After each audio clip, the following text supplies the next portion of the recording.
recently got a chance to talk with José Calviño, the 10,000 share Tesla whale, about his thoughts on investing and all kinds of things. But today, this is part 2. We're talking about AI Day 2, expectations and all that. Where's DOJO at? What can we expect? He worked in Silicon before, and he's got some pretty interesting insights, so here we go. Let's get started. I'm Brian. Welcome to my Tesla Weekend. So if you look back at other companies historically, can you think of one that this sort of opportunity reminds you of in terms of its scale, in terms of its total addressable market, in terms of its margins and enthusiasm? Anything? Gosh, not really. I mean, Apple comes to mind, Netflix, Amazon, but I mean, it's not the same. It's not. I mean, because they had one addressable market and they've run their course. Now, if you were early, you'd have made good money. One that does come to mind, and I told you I was invested in it, is Cisco Systems. And I have always gone to this as, I don't know of another company, Tesla hasn't even done this, but again, Cisco didn't last. But I don't know of any other company that grew 1,000 times in 10 years. And they did. But mind you, they're not at that price today still. But from 1990 to March of 1990 to March of 2000, they grew from 8 cents to $80. And they built the internet. So that was, but it's not like the Tesla switchers because and it was the routers limited. and all that, all the back end stuff, right? Yeah. So what would you look for in terms of an outcome that would make you say, okay, now is the time to start thinking about winding down my Tesla position, or at least not expanding it anymore? Oh gosh, yeah, I just keep thinking about how I can expand it, and I don't have. But if they started paying dividends, if they turn from growth into into just a regular old blue chip. Yeah, I mean that would do it, but I don't see that happening. Sure. I don't want to say even in my lifetime, but maybe not. Maybe not for the foreseeable future. I just don't see that happening. But yeah, I mean, if they started paying dividends, I might, peel off and go into other things. I mean, I do have 2 rental houses, and I like to get a few more. But that's pretty small compared to what Tesla, what my total holdings are and what I see them becoming. We have 2 houses. I'd like to maybe get to 12 because that would cover all our expenses and very easily, and it'd be like, okay, the real estate's got that covered and it's no problem. But yeah, I mean, if they started paying dividends, I mean, that just has a whole bunch of meaning behind it. It means they don't know what to do with their extra cash. Well, maybe that's all it means, though. If they're still growing, when Elon said, I've heard Elon, I remember in 2000, it must have been like 2016 or 15, Elon said, this is the first time I'd ever heard him say, and it's the first time and only time I've ever heard any CEO ever state on an earnings call, I see Tesla growing at 50% compounded rate for the foreseeable future. And he has repeated that every couple of years, and now it's in every quarterly report.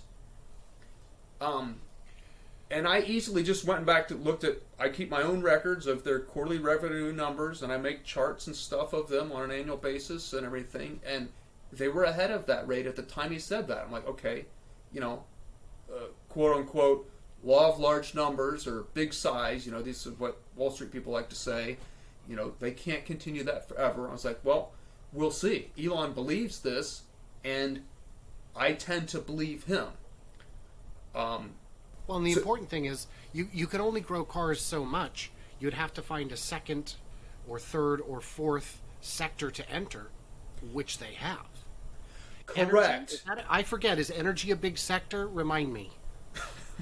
It's larger than the car market. Yeah, By- Stephen Mark by- Ryan always shows this largest companies, from Wikipedia or something list, and I've seen it, but yeah, a lot of them are Saudi Aramco and Right. Exxon and other big companies out there. Yeah, it's huge.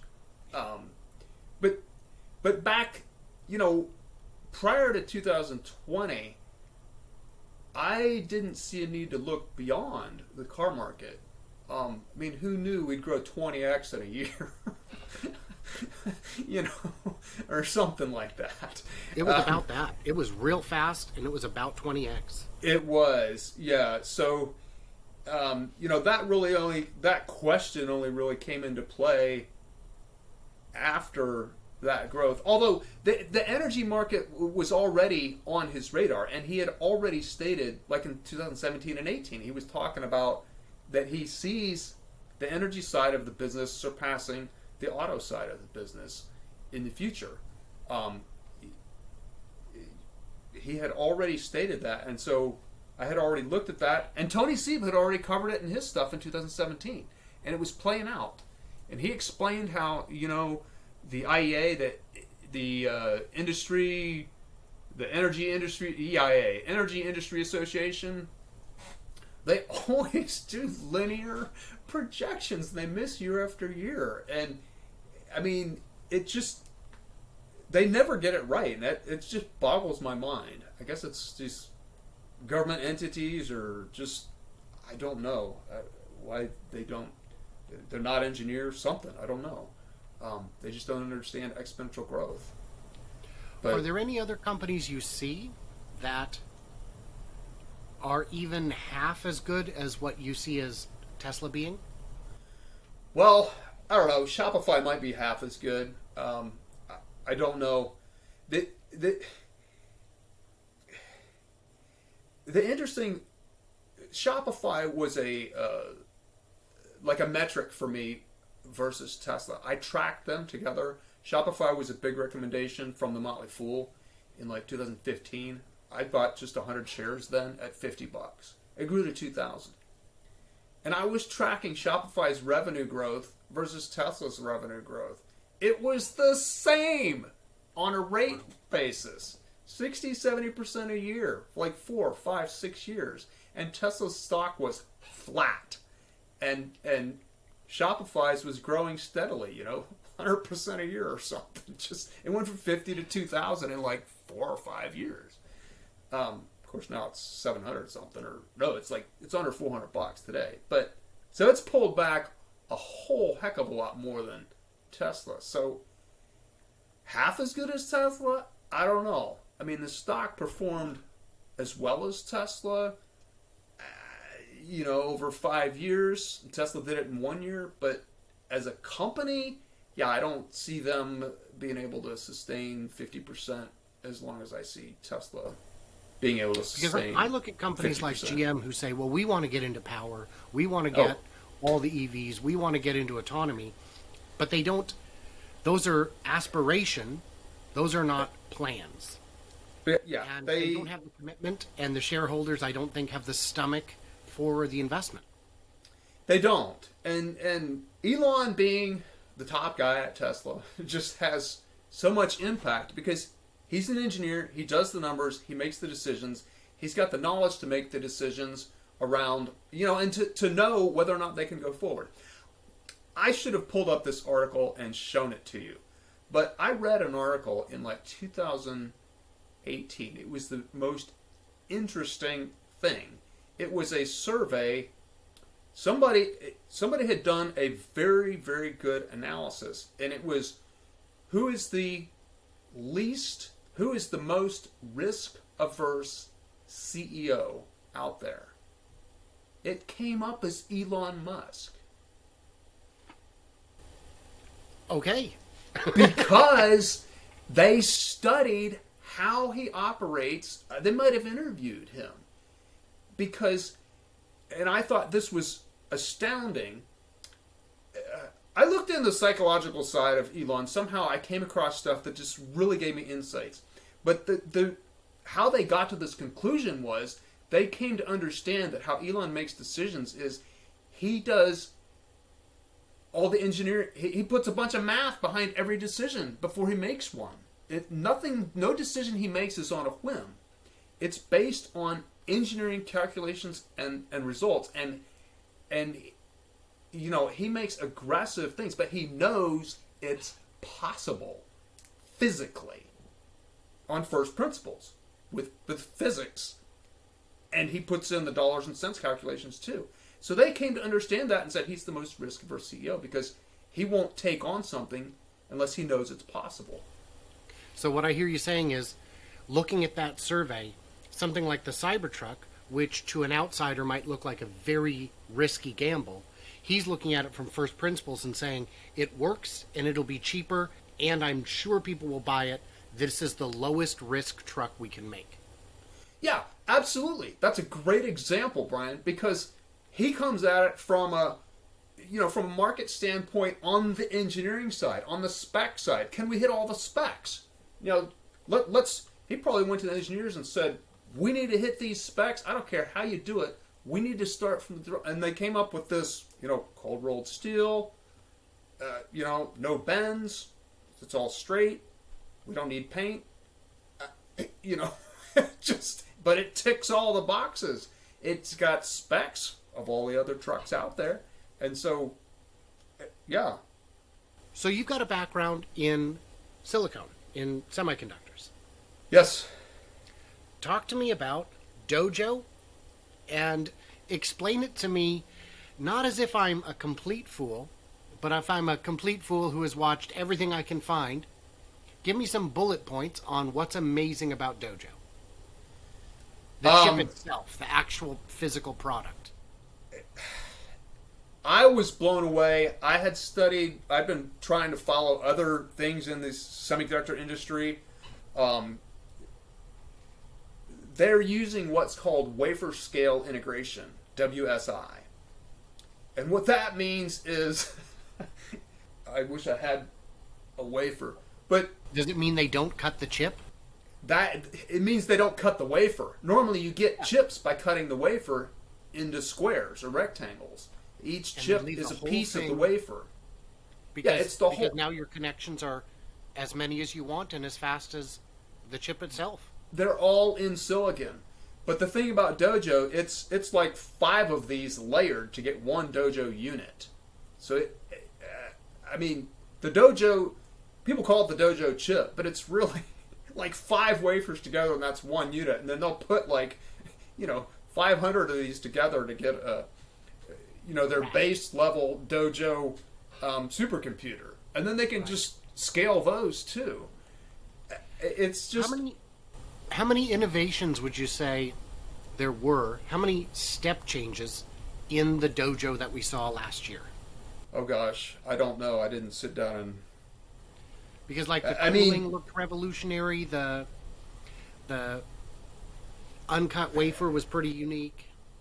Yeah, the uncut wafer, that's been done before, but not at that level. There's another company that's specializing in WSI, but they didn't, Tesla, they do things when they have a need. They can do so much more, and it's just amazing.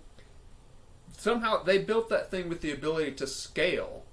I remember watching videos on that and reading some researchy papers that I didn't fully understand. But the gist of it was that they had looked at the latencies and taken all that into account with scaling. In other words, 5 wafers together, how do you get the cooling out of that? And then you've got this one DOJO unit, and you're going to, parallelize, hundreds of these together into a larger unit, and then you can build, and somehow they studied the thermodynamics in that is just amazing. To get all the heat out and to study it up to the level of, just not just a rack, but multiple. I don't even know if they're putting it in racks. They probably don't even use a rack. They call it something else. They broke a lot of barriers there, I guess you'd say, when they put that together. The speed, the cooling, the parallelization. Now they did some optimization with the software side too. The number of bits they use.